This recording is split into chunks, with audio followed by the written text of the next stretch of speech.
And then I don't have to interrupt anyone with that awkward kind of recording audio coming in. So thank you so much, everyone, for joining us. We have about 37 folks registered for this webinar, so there will be additional folks coming in, but I want to use everybody's time respectfully, and we will get started. And really pleased to be able to have this webinar with you today, because I know a lot of you are really trying to build up your understanding of how to engage with the development community on low carbon energy planning. What are the things from their perspective that are must-haves as far as in order to enable them to get to a yes for low carbon energy systems? And then what is the journey and adventure that they go on in terms of making that decision, low carbon energy planning decision making? All of these things are really, really important things that we all need to understand better and figure out, how do we all work together? What are the issues from different perspectives? What are the challenges from different perspectives? And how do we work together to increase the adoption of low carbon energy systems within our new developments? Because we do know that those low carbon energy systems in our new developments are a lot easier to achieve than it is in existing developments. And we want to avoid as many retrofits as we possibly have to do, because we know that retrofits are a royal pain. So we do really want to, but we also want to understand what is the factors that really need to be met in order to advance these low carbon energy systems within new developments, to help us figure out how it also not works only for new developments, but also existing developments. Long journey ahead of us on this one, but a very exciting one. And really glad to have Natasha and Jeff from New Horizons here today with us to give a little bit of their story in terms of how New Horizon Development Groups does their low carbon energy planning, and what are the criteria for moving forward on a low carbon energy systems. So just before we get started on Jeff's presentation, really wanted to do a land acknowledgements.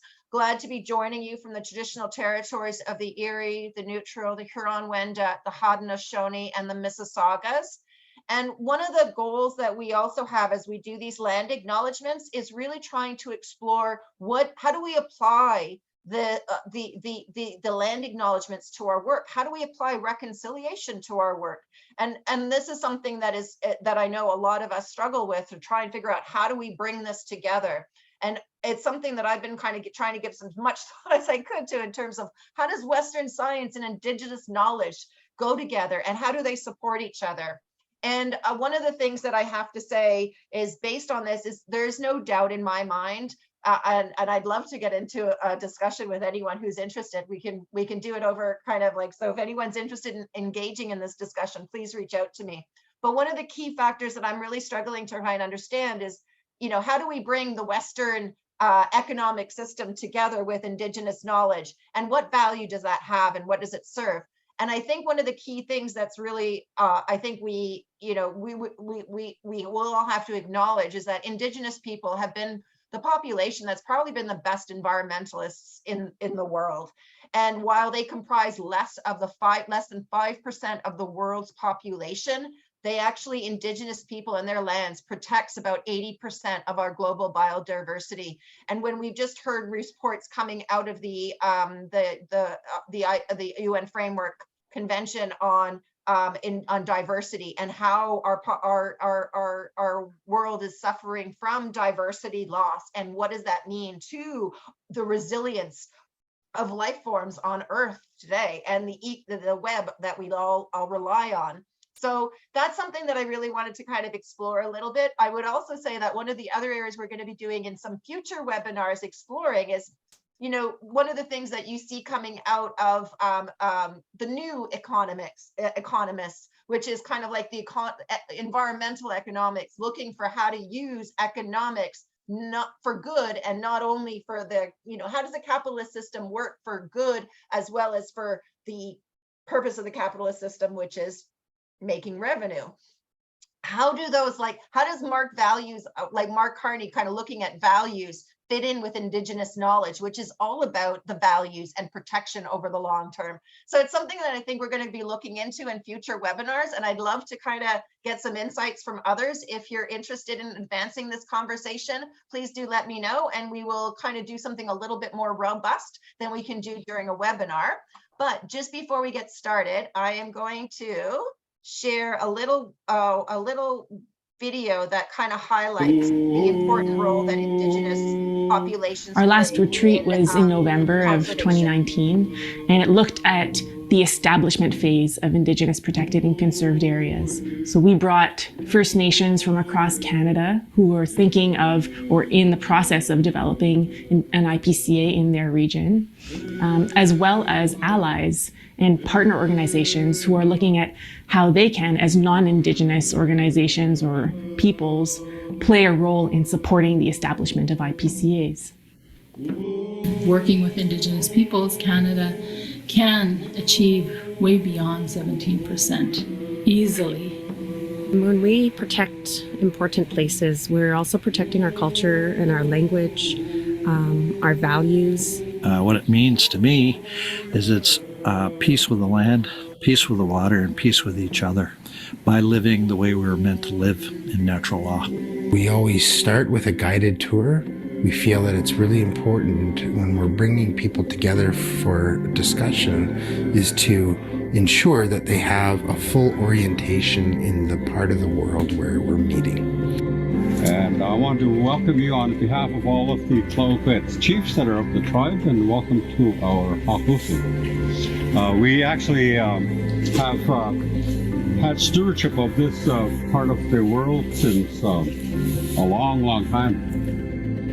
We take them to a place where they can connect with the land, where they can connect with the people, see examples of sustainable livelihoods in action, touch and feel the water and the land, taste the food, and really get a sense of the culture of the place and how that culture is connected to the broader ecosystem.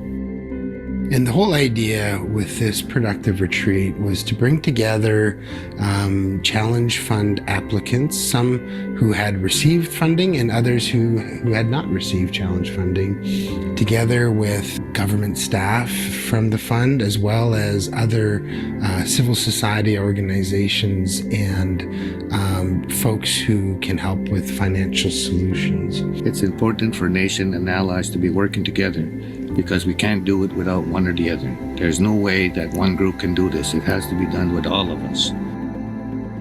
Ethical space is a framework or a way of working together, which can be conceptual or it can manifest in a physical space.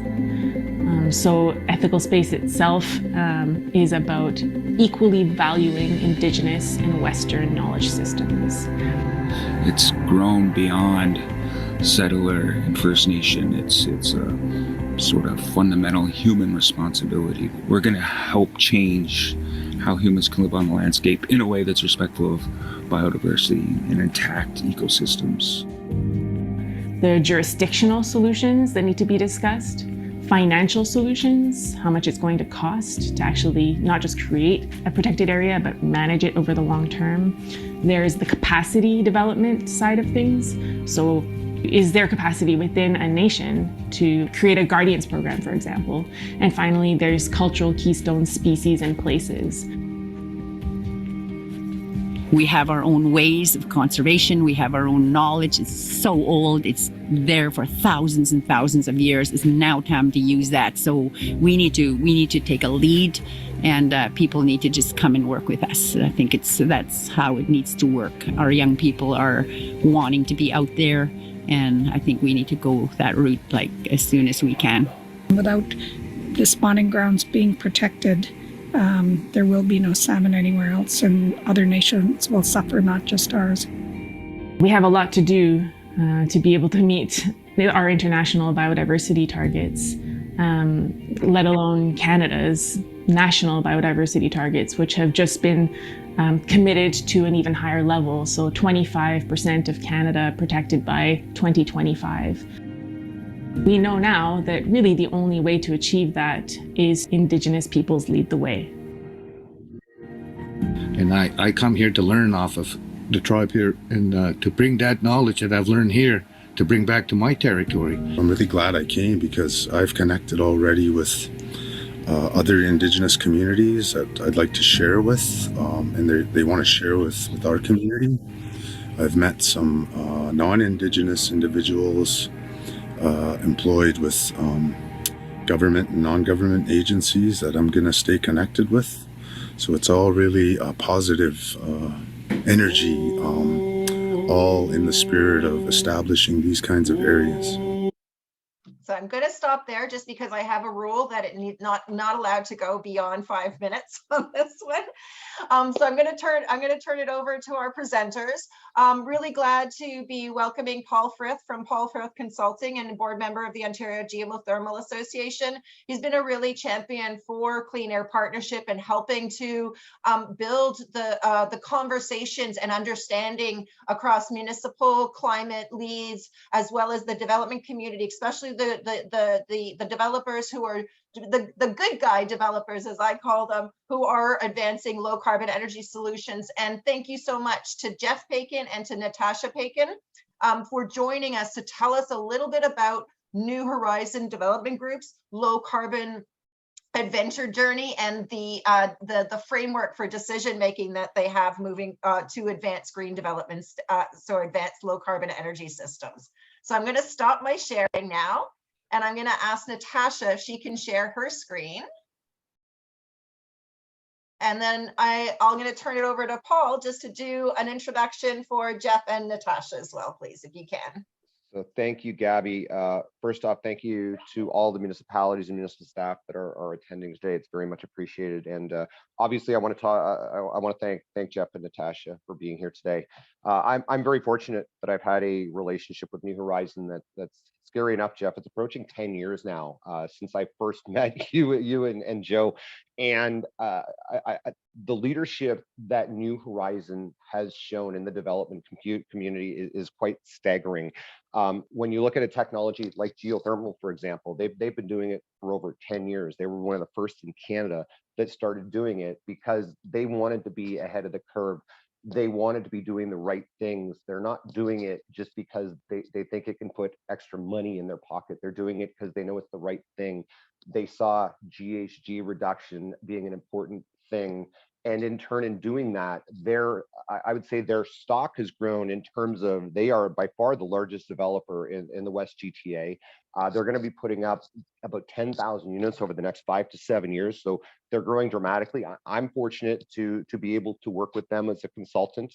They're still trying to stay ahead of the curve. I'm working with them on some smart technology things that they're looking at. The rest of the development community are trying to keep up with them and are struggling to do that. That's how good New Horizon is. And that's why I'm so proud to be able to work with these guys. So I'm going to stop talking. I'm going to introduce Jeff Paikin, their president and co-founder, as well as Natasha Paikin, their director of client experience.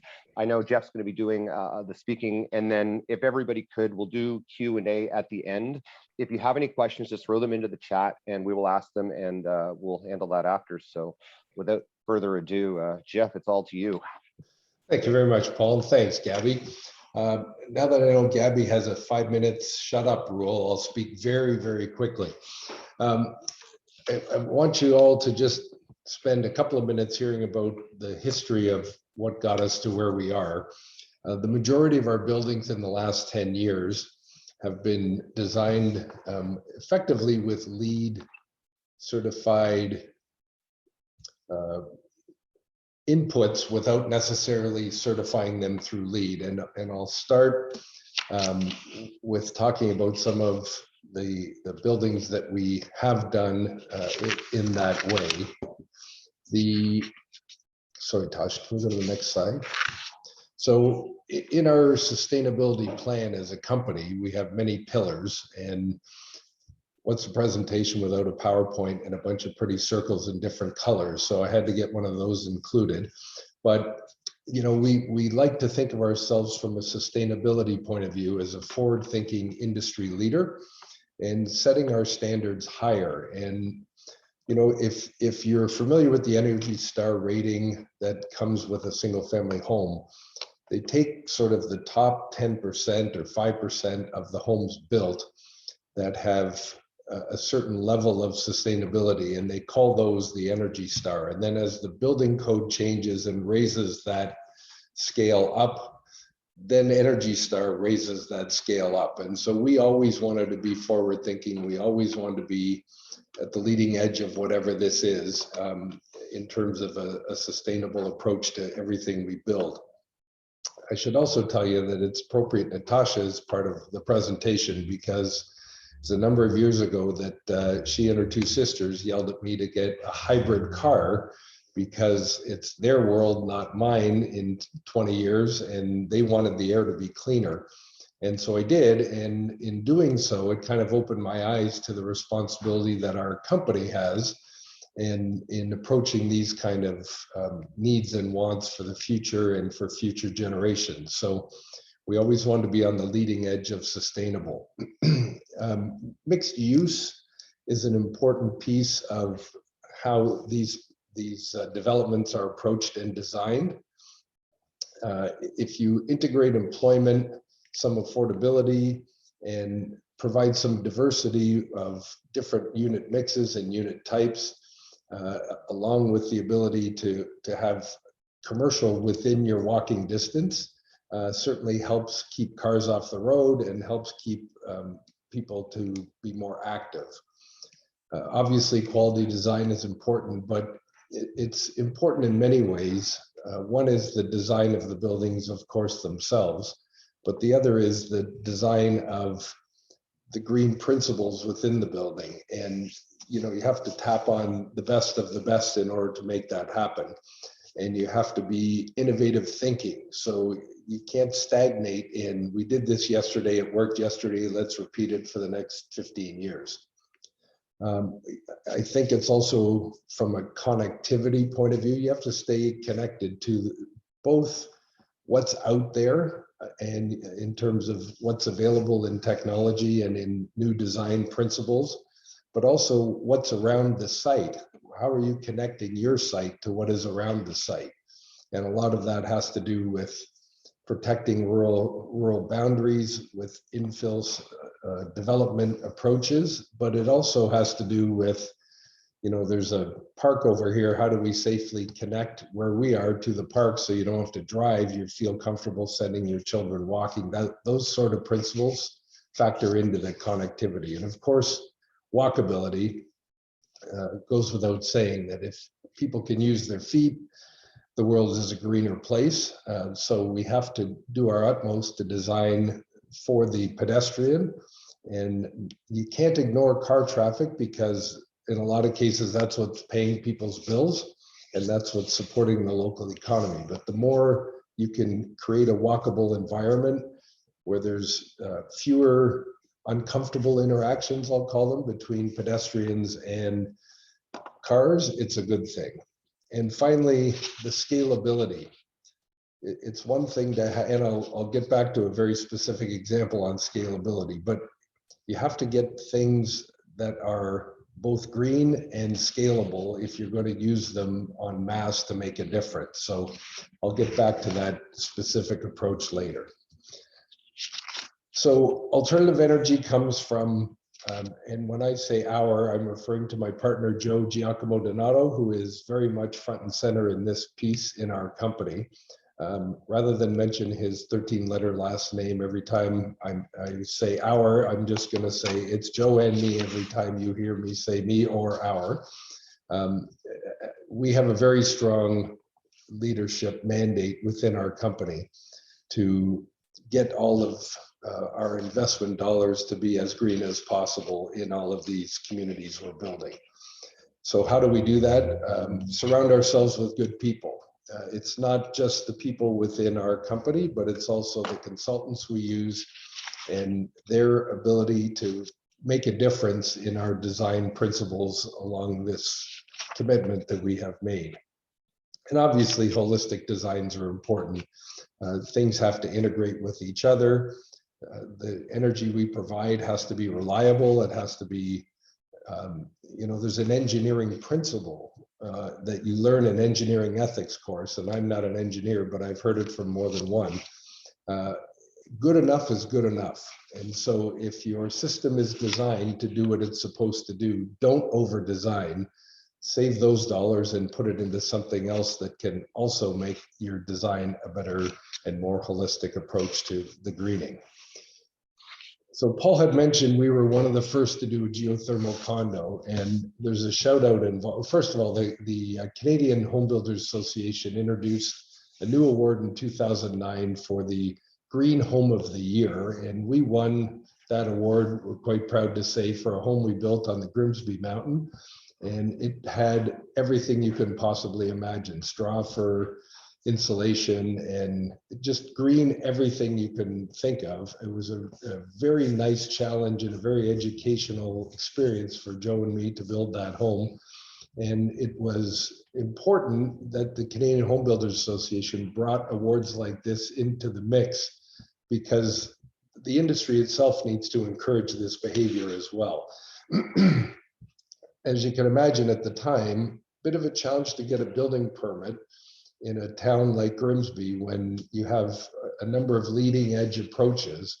And so that was part of the challenge that we were happy to take on in order to start the snowball rolling down the hill, where houses will get more and more green. So in 2011, we won a tender to build a 6-story apartment building, ostensibly for seniors housing, for Halton Community Housing Corporation. And hats off to them. We wanted to learn heavily about geothermal for our buildings after installing it into this individual home that won the Green Home of the Year. And after many months of convincing and many meetings with the right people, Halton Community Housing took the plunge with us, and we installed the first geothermal system in a condo building that we had done in 2011, and it was 65 units and the Aldershot Library. And we have retained ownership of the Aldershot Library since, and have yet to have our first service call related to the supply of energy. So very good news story there, and very nice that the region has a fixed cost to heat and cool for seniors that are being slightly assisted to live in their building. Moving forward, we wanted to give back to the world through our industry, and built a 37-unit 4-story condominium that is geared to income. And because it's geared for income, it was a big benefit for us to put geothermal in there so that the residents would know exactly what their heating cost is going to be every month, no matter what. And that's now, as you can see, 10 years old and still going strong. The system's fantastic. In 2014, we built the first townhome in our townhouse complex, 14 townhomes in Halton region. It's in the city of Burlington, and it has geothermal heating and cooling in a low-rise townhouse complex, which is another feather in our collective caps. By 2018, we had completed 1,000 different residential units that were being heated and cooled by geothermal. And in 2019, we registered, I should go back to 2011 just to tell you that that first building we put the geothermal system in for Halton region, they wanted a LEED Silver designated building. And so we showed them the scorecard that gets you to LEED Silver. And we said, if you want to do that, we're happy to do it. Here's what it costs to do it, because you need to have an architect on site who is a LEED certified architect who ticks all the boxes to get your score to ensure that the building will be LEED Silver. Or, and that cost at the time, 11 years ago, was about $125,000. Or you can save that money to help house more residents in Halton region. And we can do our own scorecard, and we can, and when I say we, the region's representative and our site representative, and we'll make sure we make it to a LEED Silver. And they agreed to do that because they thought their money was better spent, not bragging that they have the certification, because the construction systems were going to be exactly the same, but spending that money to further their mandate of providing housing for people in Halton who need assistance. So that was a good education for us, because you know, typically we don't want to spend that money to certify just to be able to say it's certified. So in 2019, hats off to the town of Lincoln, they came up with benefits if you could prove that you were building a building that was LEED certified for silver. So we actually registered for the first time through the LEED architectural process and the scorekeeping process, our building, which is about 250 units, 6 stories in Beamsville. And it has a silver designation on its way. We know it's coming. It just registered as a condominium. It's finished and everybody lives there and it's closing out. And it's a very interesting process to go through when the architect contributes and you get your scorekeeping, but there are also challenges in that I'll refer to later. The municipality wanted these things done. They took a leadership position, no pun intended, but they took a leadership position and they helped encourage this to become an actual certified building, and it's going to be, and it's a good news story for everyone. So in 2021, we actually launched a strategic initiatives division within our company. And we did hire in 2022 a summer student who had been in the environmental and urban sustainability program at what is now TMU. And we also signed up with Kite for future bike share programs in all of our condominiums, which is, again, a way to make sure that we're keeping cars off the road as much as possible. In the LEED certified or to be certified condominium in Beamsville, we also took on a responsibility that we're quite proud of. This is one that should be figured out how to encourage within municipal rules and regulations. So my partner and I just said, we're going to put solar panels on the roof. We're going to pay for them. We're going to generate electricity that goes back into the grid. And the money that comes from selling that back to the grid is going to be given to the condominium corporation to hopefully fully offset the cost of what it takes for their hydro bill to run the geothermal system itself. So effectively a net neutral for their geothermal system. And only crazy people and us would do that because there's no appreciable benefit to the developer of the site. But we wanted to do it for 2 reasons. One, because it's the right thing to do. And 2 is that it helps our long-term benefit for our clients. But it's one of those things that we'll never get patted on the back enough to make it worth what we spent, but we were doing the right thing. So that's kind of a summary of what got us to where we are. And we're now moving into the 2,000 plus geothermal condo units that have been constructed.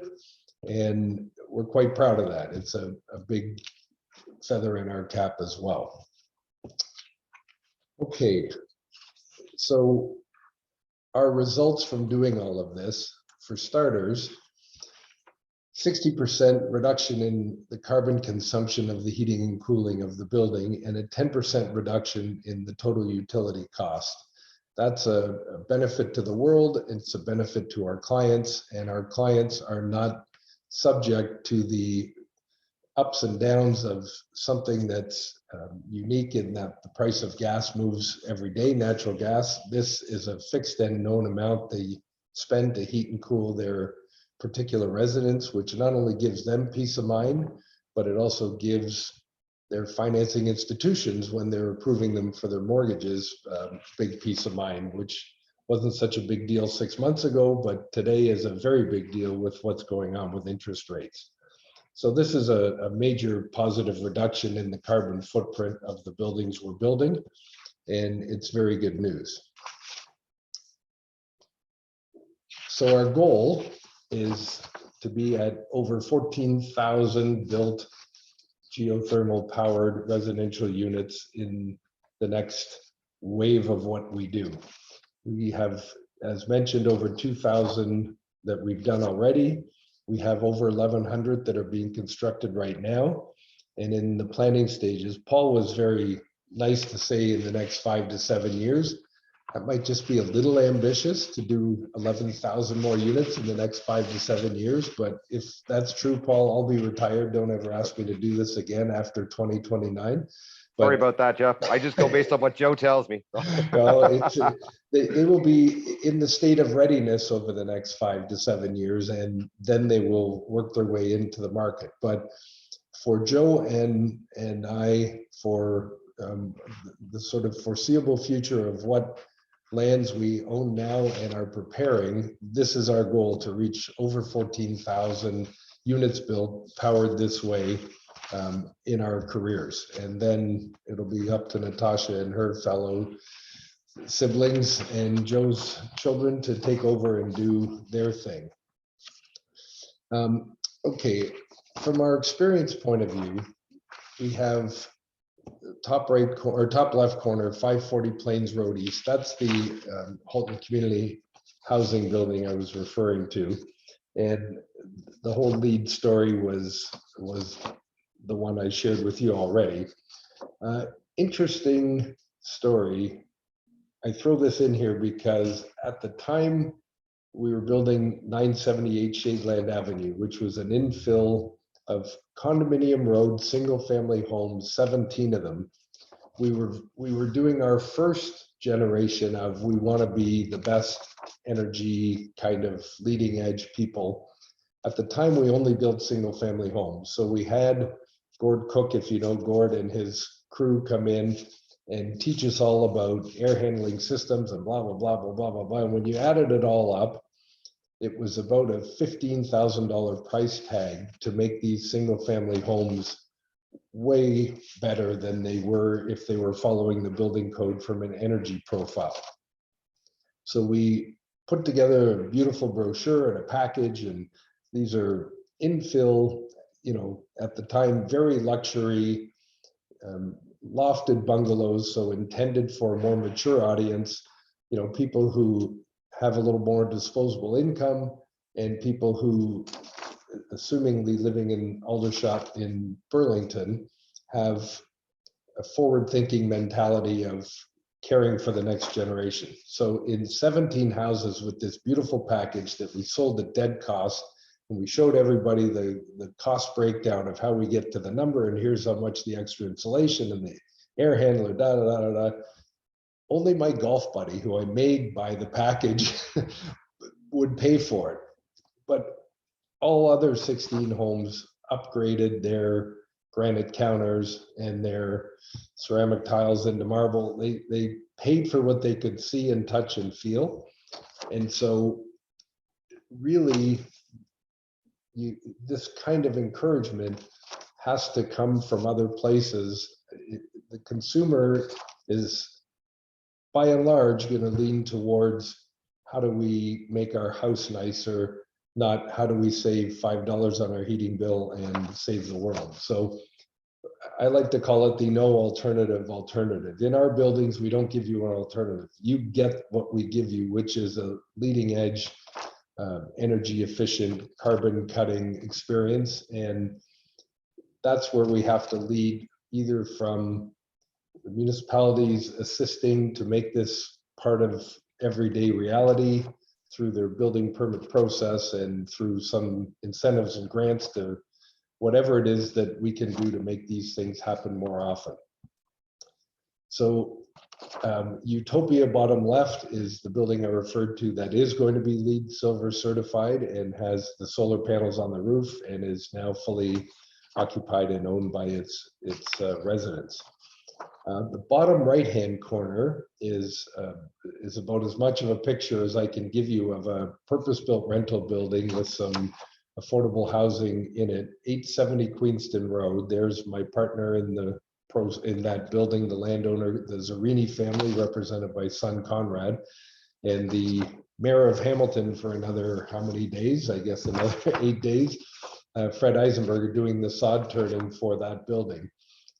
Lots of good stuff going into that particular building. it has a challenge that on the municipal side should be overcomable. The dirt that we're turning there is actually very contaminated. It was filled in as they were doing some construction in Stelco 50 years ago. And you can't see it, but the land goes down to a ravine, and there's a park and a creek, and it's all filled with junk. So Hamilton has a wonderful program called the Erase program, and you apply to get Erase grants through the tax differential. I'm sure you're all familiar with it, or if not, you don't need me to explain to you, you can find it elsewhere. But slides just disappear. Okay, sorry, I'll just keep going. The grant program, if you're in Erase, is pooled with the grant program if you're in LEAD in the city of Hamilton. So there's a major faux pas in the design system of helping developers do better. So in other words, because we cleaned up a dirty piece of land, which is good for everybody, and turned a piece of junk into a tax-paying piece of property where people can live, we're not eligible for LEAD funding. So if we were building on a green field that's beautiful, or an infill piece that's beautiful and doesn't need a cleanup, we would be eligible for LEAD funding. And that's because they are pooling the two funds into one fund in order to distribute it. And that's a big mistake. If you want LEED buildings, have a fund for LEED buildings. If you want brownfield cleanup assistance, have a fund for that. Putting it together is a bad idea. So that is going to preclude a LEED certified building from being encouraged to be done by somebody who's not like us. And that's not a good thing. In one of these slides, are you getting close?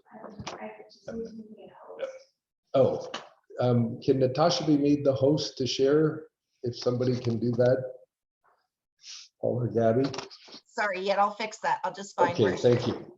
I don't know what happened there. Sorry. No, we have Wi-Fi and right, internet problems, and we're just hanging on by a thread to stay connected of all days. Apologies. It should work now, Natasha. Let me know if there's any issue.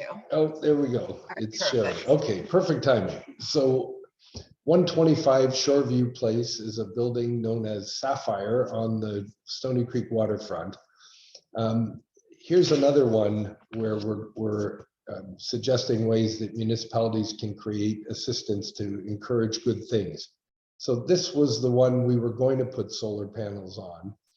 We designed the roof and overspec'd the roof and spent money increasing the weight load, building it with the increased weight load, assuming from the 3-year time frame of when we design the building and make the drawings and apply for the permit to when we actually finish the building, we would have got the approval we needed to put solar panels on the roof.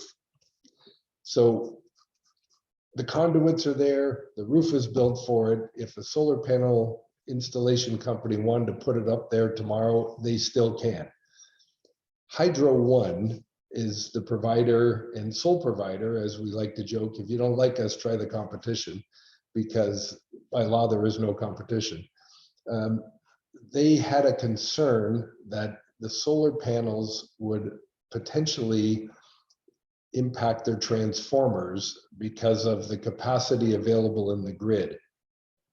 We're putting solar panels on a third of the roof of a building that is supposed to ease the burden of the cost of the hydroelectric bill for the geothermal system in a condominium where the system supplies 474 condominiums.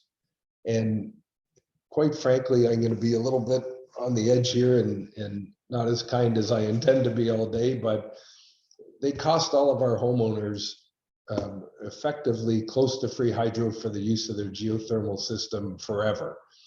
And you can never get somebody on the phone. You can never get somebody to make a decision. And what they did here is just flat out wrong. And we fought them for 3.5 years. And after the last person moved in, we just gave up because we couldn't get anywhere with the Hydro One people. So the message to the municipality, this is a big concern whenever you're dealing with the hydro people, is there needs to be an appointed liaison individual between the utilities, all of them, gas company, and the building departments, development departments of the municipalities, in order to stop the hiding. If they don't want to call you back, they don't call you back. And we were months and months trying to get a conversation, trying to get a meeting so we could give free hydro to the people that are buying our condominiums, and it just never happened, and it's very sad. River Mill, top right, is a site we're working on in Cambridge, and just, here's a different side of the equation that you never hear about, but we're proposing a 475 unit, very similar to the 125 Shoreview Place you can see there. And we want to do it with geothermal heating and cooling. Some areas in Cambridge, where the entire Waterloo region's water supply comes from aquifers underground, they don't want to let you drill out of fear for the aquifer, which I get. I'm not saying they're wrong for doing that, but there's an insurmountable challenge to make the world a better place from an air quality point of view. And so these are some of the things that we all have to work as an industry to try and overcome, so that we're not saving one resource at the expense of another. We have to figure out how to save all the resources together. So that's the story up in Cambridge.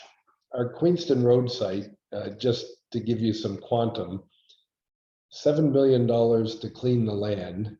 The erase grant is $4 million.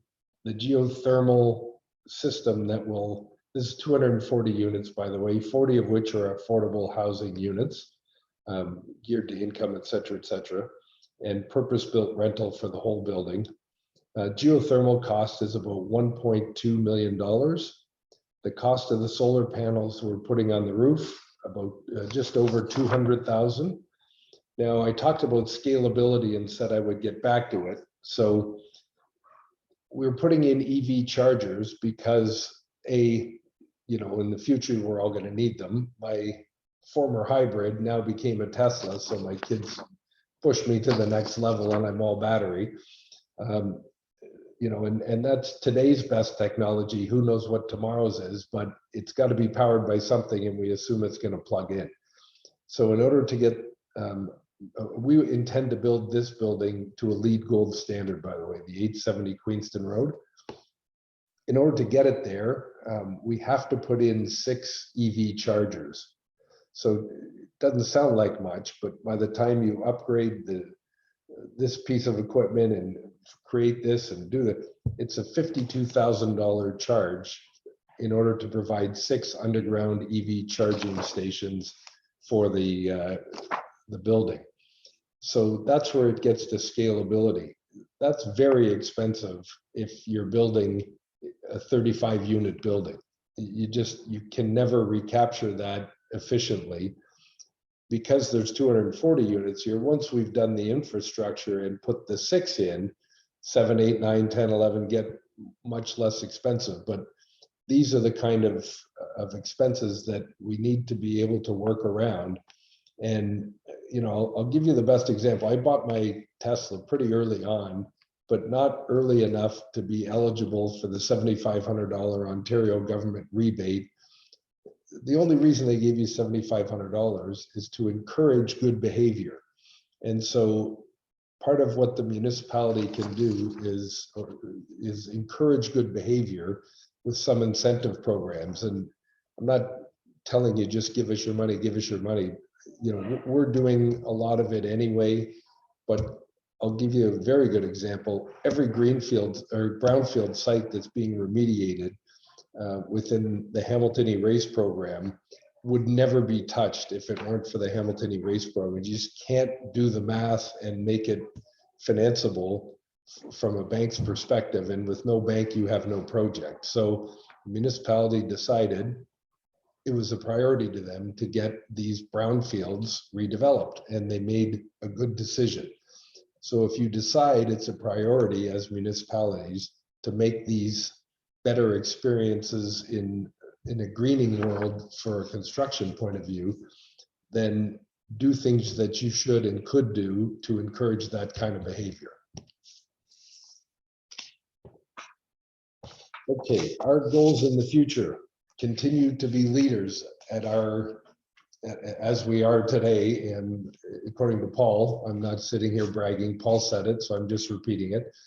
Continue to build in scale in order to drive the process. The more people that see and hear about what we're doing, the more calls I get from my friends in the industry saying, so tell me about geothermal. It's a good thing. There's a very wise man who once said to me, you know, if you can't measure it, you can't monitor it. And so these differences have to be measurable. And we actually have done, you know, we hired the engineer who designed the LEED Silver building to do a in-use versus theoretical. And the in-use was actually about 4% better than what the theoretical calculations under which we made the decision to go and be very green there. But you have to measure it in order to know you're monitoring it properly. By 2030, we are targeting net zero. And, you know, we're trying to get everything off the grid as much as possible. We're trying to go zero carbon, but it's very challenging for two reasons. One is we're very dependent on technology. And two is my youngest daughter, I have three, who's currently studying in the Masters of Real Estate program at Cornell University, wrote an article for their Cornell University Real Estate magazine that talked about I'd never heard this term before or didn't pay attention because my daughter didn't write it, but she talked about the greenwashing of the real estate world. And here's a perfect example. You say, this building is net zero. What does that mean? It means it puts no carbon, this, that. Oh, what about when it was built? I mean, 15 years ago, we created a corporate philosophy that we put in writing, and it was a pledge to our clients. Everything we can buy within 100 kilometers of where you're moving, we're going to buy it from there. So when we put stone on a building, we use Aircraft stone because it's made in Cambridge. We don't use the fancy Pennsylvania made stone that has to get trucked 8 hours up here. Nobody's counting the 8-hour trucking to get the materials here. Nobody's counting the lack of green emission that happens when 150 workers show up to build those buildings over a 3-year period. It's not being measured on a scale that challenges do better. You can say you're net zero when you're not, and you can get away with it today. And my daughter taught me the term, it's greenwashing.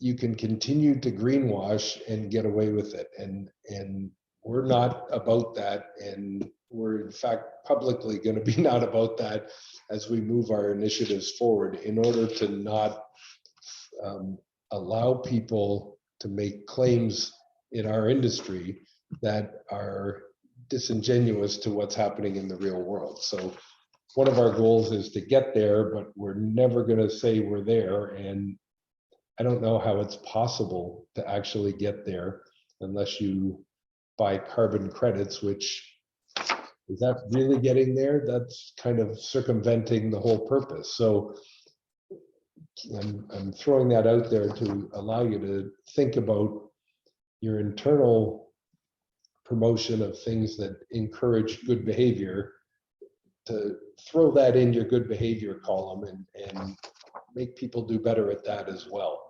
And of course, collaboration, not a unique picture there, but it's really, it's us, it's the Pauls of the world, it's the design engineers of the world, it's the architects, it's the customers, it's the municipalities. All of us have to work together. And let me just give you the geothermal challenge that's coming today. You know, in the old days, you get a site alteration permit. In Oakville, we're about to go to market, if there ever is a market again, to sell a beautiful, almost 400 unit condominium in Oakville. And when we did our first one there, which was 400 units, we got a site alteration permit and we drilled the geothermal, and we did it 6 months before we were ready to excavate the site. And it had a zero impact on our construction schedule because we did it while we were waiting for our building permits. And you paid $120, you got a site alteration permit, and you drilled the geothermal. Now Oakville, and I'm not picking on them, but I am, is thinking of coming up with a whole permit system for geothermal. That's fine, but let's shake our head a bit and get a little bit of reality. I just mentioned to you at Queenston Road, we're spending well over $1 million for the geothermal system. It's Hamilton, so we just, you know, got our site alteration permit, put it in, and we put it in while they were looking at our site plan, and we had sort of conditional approval, which meant we were going to build the building. So we went and put it in, and then we finished, and then about 2 months later, we started the excavation to build the building. If nobody's asking anybody to cut any corners in any way, shape, or form, because we're waving a green flag and we're doing things properly. But if you have a common sense approach to know, I'll throw numbers out there. That piece of land we have in Oakville is today would be a $15 million piece of property. If I went and bought it today, I would have a meter ticking at 5.5% if I was lucky on 75% of that cost. So if the process at which you're going to force geothermal people to get their permit delays the start of the excavation and construction of the building, you're double punishing them. Right now, nobody's actually doing that, but if we're not careful, we're going to lose control of the time frame that will, in fact, greatly discourage developers from doing this. It's a very big challenge to do it as it is now, because banks don't want to lend against it because there's no sales yet. No sales, they don't want to take the risk that you're going to put $1 million system in the ground and there'll be no building. We used to laugh about that 6 months ago when sales were easy, but today sales are extremely hard, and new projects, we have some too, are not being launched because launching a failure is worse than not launching. So, you know, banks are very nervous. Developers are using their own funds to put these systems in. Don't make it harder. You don't make it any easier, just don't make it harder. Don't upset the time schedule of start to finish on the construction that would happen whether it was gas or geothermal. That's the big benefit to having all of you here today, that I can hope for your ongoing collaboration and cooperation to make sure this doesn't become a negative instead of a positive. Thank you. I babbled a lot and I spoke in circles a little bit, but I hope I provided a little bit of value, and I'm here as long as anybody wants to ask questions and talk about one of my favorite subjects, which is making construction and development not harm the world I'm leaving behind for my daughters. Jeff, thank you so much for that presentation. It was awesome. I'm sure everybody here enjoyed it. We're going to take questions. I just want to add a couple of quick notes, if that's okay, because the webinar we did last week was about geothermal utilities, and a lot of the people here, I believe, were on that. So you touched on a couple of points that I'm just going to hammer a couple of quick points home. So Thank you for that. One thing we talked about last week was aquifer protection policies, and that's in particular in the areas of Guelph, Cambridge, KW, and I believe Richmond Hill is another area. Geothermal drilling can be done in an environment that has aquifer, so long as it's done properly. The geothermal industry as a whole has attempted to engage with those municipalities. We want to work with them, to have them better understand how geothermal can work in an aquifer environment. We just need them to come to the table and be willing to engage properly and be open-minded and understand that it can be done. Second thing, as I'm sure you heard Jeff say, their first building that they put geothermal in almost 10 years ago hasn't had a single issue since they put it up. We talked about geothermal and quality on that webinar last week. Jeff uses some of the best vendors in the market, and that's why he's had the success. And I will continue to harp on the importance of quality vendors, and that includes drillers, that includes heat pump installers, and everything in between, including mechanical contractors. And the reason you get successful geothermal is because you use the right players. And there was one other note here. Oh yes, we talked about geothermal utilities last week. Jeff did not mention how they are paying for the geothermal, but just so everybody understands it, they actually have their own geothermal utility. It's a company called GoGeo. They would not compete with the organizations we had on the webinar last week. That's strictly because they only do utility-based geothermal for their own buildings, so they haven't gone to market. So I believe that's why he didn't mention that. So those were just some of the things I wanted to mention. So with that being said, guys, anybody that has questions, please let us know. And I think there's some there already. Just while we're getting the questions, I just wanted to follow up with you were mentioning on Hydro One. Did Hydro One use the assumption of the total electricity and that the going into the grid and the transformer not being able to handle that, but recognizing that it's not a fit contract, it's a net meter, and there is no time that 100% of that electricity will ever be fed into the grid? I'm just curious because I've heard that being an issue. That was the explanation we eventually got. I just don't understand, with the amount of energy hydro being taken from the grid for 474 units, how a few panels on the roof to try and offset the geothermal use could possibly impact that transformer in that grid.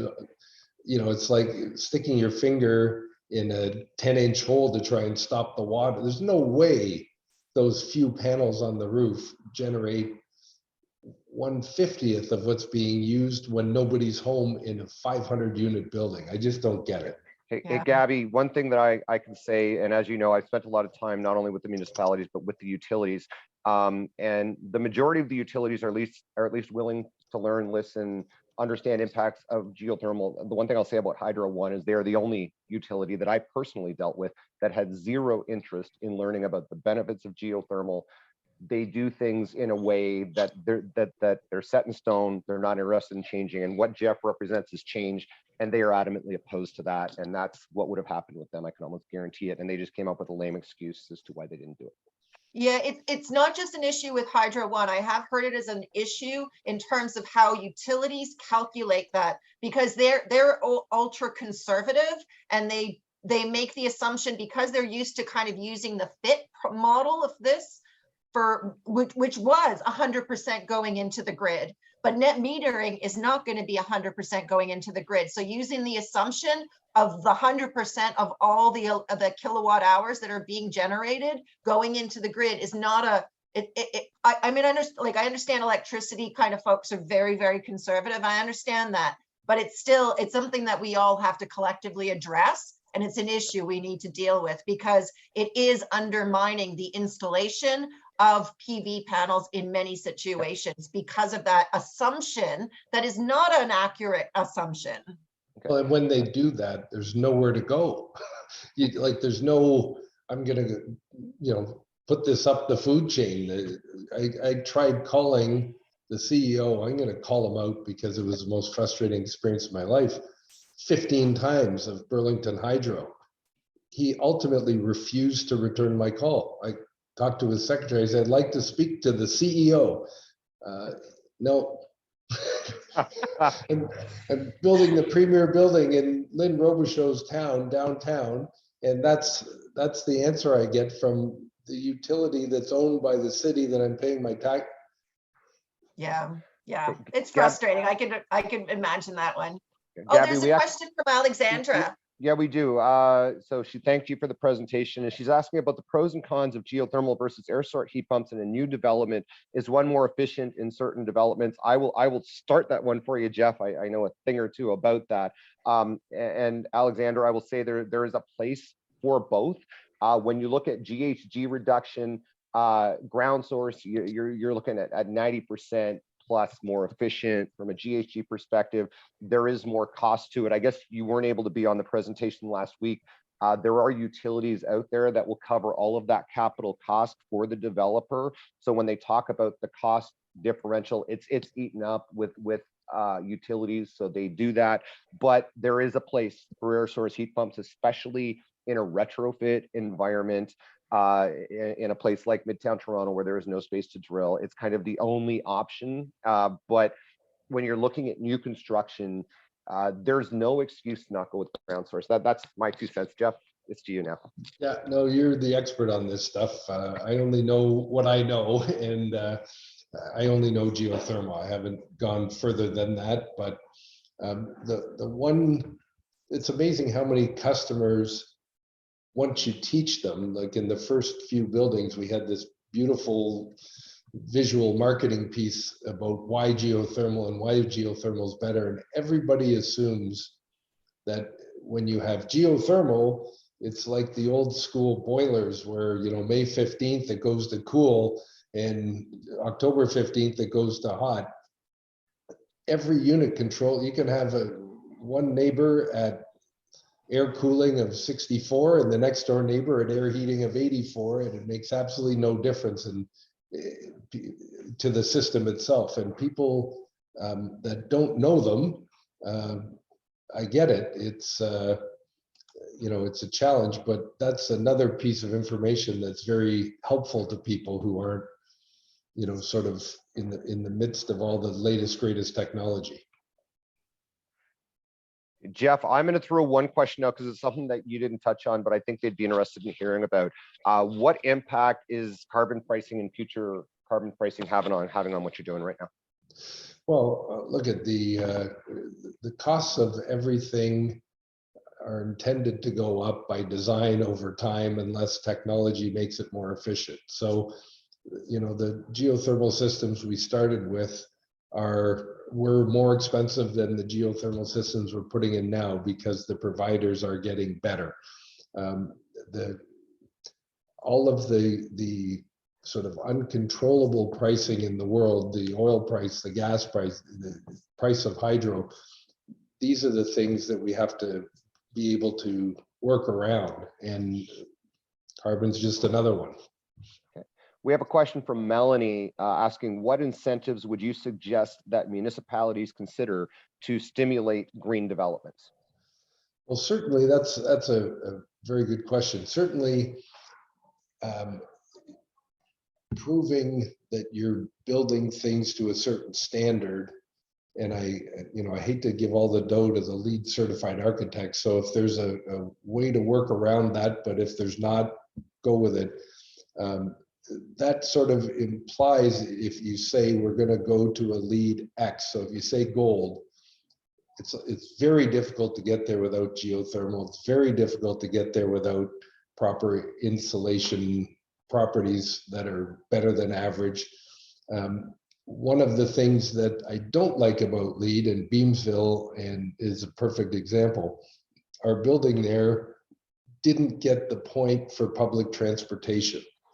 And so, you know, Melanie, to your point of the question, and the reason it didn't is because the municipality doesn't have it. So if the municipality doesn't have bus service, how can we build on a bus line?